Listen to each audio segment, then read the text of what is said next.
அஸ்வின்ஸ் இனிப்பு காரம் பேக்கரி மற்றும் செல்வ உணவகம். அண்ணனை பார்த்ததுல ரொம்ப சந்தோஷம். ஒவ்வொரு வார்த்தையுமே இனிமையாக ரொம்ப யூஸ்ஃபுல்லான வார்த்தைகளாக தான் அவர் சொல்லியிருக்காரு. அவர் என்ன சொல்லியிருக்காருன்னு பார்த்தீங்கன்னா, நாகரிகமான முறையில் நம்ம அரசியலை கையாளணும். எதிரியாக இருந்தாலும் அவங்களை அப்ரோச் பண்ணுற விதம் ரொம்ப நாகரிகமாக இருக்கணும்னு சொல்லியிருக்காங்க. நம்ம அரசியலுக்கு வந்ததுக்கு அப்புறமா நம்முடைய ஃபர்ஸ்ட் குறிக்கோள் என்னென்னா, அந்த லஞ்சத்தை ஒழிக்கணும். அது ரொம்ப அதிகமாக இருக்குது. ஆதவ அர்ஜுனன் கூட அதான் சொன்னார். அது ரொம்ப அதிகமாக இருக்குது. நமக்கு நிறைய கடன்களை தான் ஏற்படுத்தியிருக்காங்க. ஸோ அதை நம்ம ஒழிக்கணும். அந்த மாதிரி லஞ்சம் உள்ள அரசியலே வேண்டாம், அந்த மாதிரி ஒழிக்கணும் அப்படின்னு சொல்லியிருக்காங்க. அப்புறம் யூத்துகளுக்கு சப்போர்ட் பண்ணுறதை பற்றி குறையா சொல்லியிருந்தாங்க. ஸோ அதை நாங்கள் இன்னும் சப்போர்ட் பண்ணுவோம், அவங்களுக்கு தான் ஃபர்ஸ்ட் ப்ரிஃபரன்ஸ் கொடுப்போம் அப்படின்னு சொல்லியிருந்தாரு. அப்புறம் இல்லாதவங்களுக்கு ஏன் பொசிஷன் கொடுக்குறீங்க அப்படின்ற மாதிரி கம்ப்ளைண்ட் வந்தால் சொல்லியிருந்தாங்க.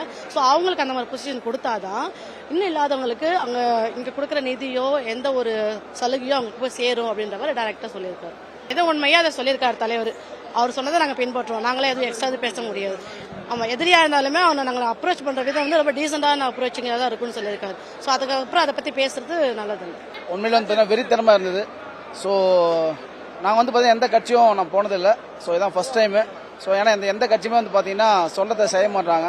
பட் ஆனால் தாவைக்கு பார்த்தீங்கன்னா நல்ல ஒரு பிளானை சொல்லியிருக்காரு. விஜய் சாரோட ஸ்பீச் சூப்பராக இருந்தது.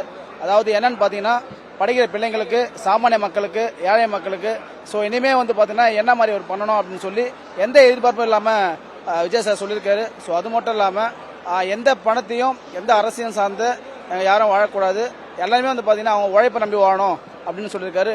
விஜய் சார் சொன்ன ஒரு பெரிய விஷயம் என்னன்னு பார்த்தீங்க அப்படின்னா, ஃபர்ஸ்ட் எல்லாமே குடும்பத்தை பாருங்க. அது எனக்கு ரொம்பவே பிடிச்ச விஷயம் மேடம். ஏன்னா எல்லாமே கட்சின்னு சுத்தாமல் குடும்பத்தையும் கொஞ்சம் பாருங்கன்னு சொல்லிருக்கேன். அந்த விஷயத்தை எனக்கு ரொம்ப பிடிச்சிருக்கு. அது மட்டும் இல்லாமல் சாருடைய ஸ்பீச் பார்த்தீங்கன்னா எல்லா மக்களையும் வியக்க வைக்குது. 2026 விஜய் சார் தான் முதலமைச்சராக வரும்னு சொல்லி நாங்கள் எதிர்பார்க்குறோம்.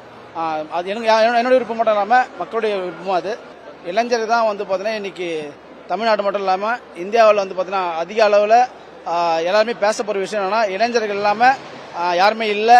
ஆனால் இளைஞர்களால் தான் எல்லாமே உருவாக்க முடியும். ஒரு புதிய ஒரு சமுதாயத்தை அதன் அடிப்படையில் ஒரு கொள்கையை பரப்ப ஒரு காரணமானவங்க இளைஞர்கள் தான்.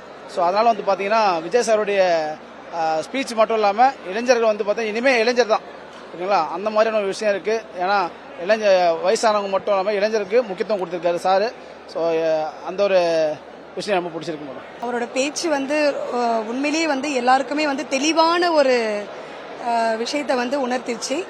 ரொம்ப அறிவுபூர்வமான ஒரு விஷயங்களை தெளிவாக சொல்லியிருக்கிறாருங்க.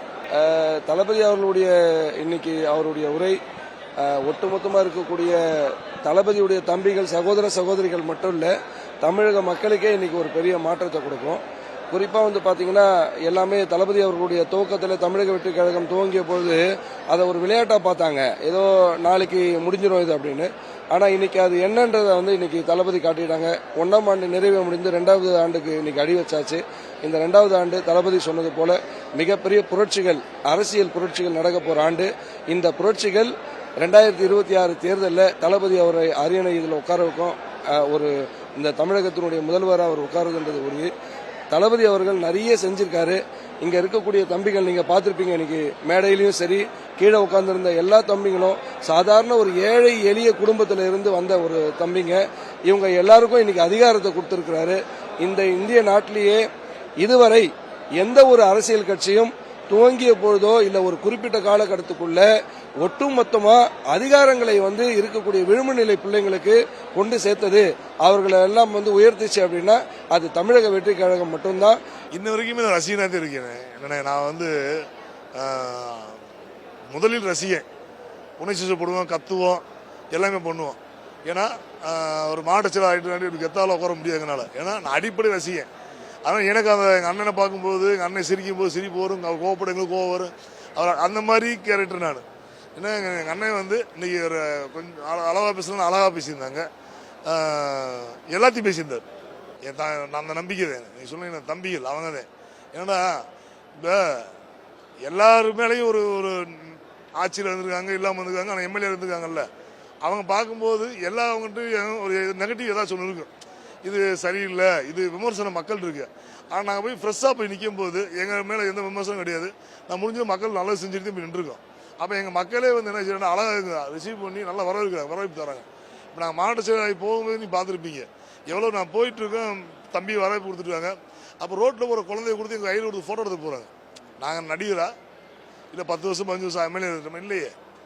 அப்போ எங்கள் மேலே அந்த மக்கள் ஏதோ நம்பிக்கை வச்சுருக்காங்கல்ல, அந்த நம்பிக்கை கண்டிப்பாக காப்பாற்றுவோம். செய்திகளை உடனுக்குடனும் துல்லியமாகவும் தெரிந்து கொள்ள சப்ஸ்கிரைப் பண்ணுங்க.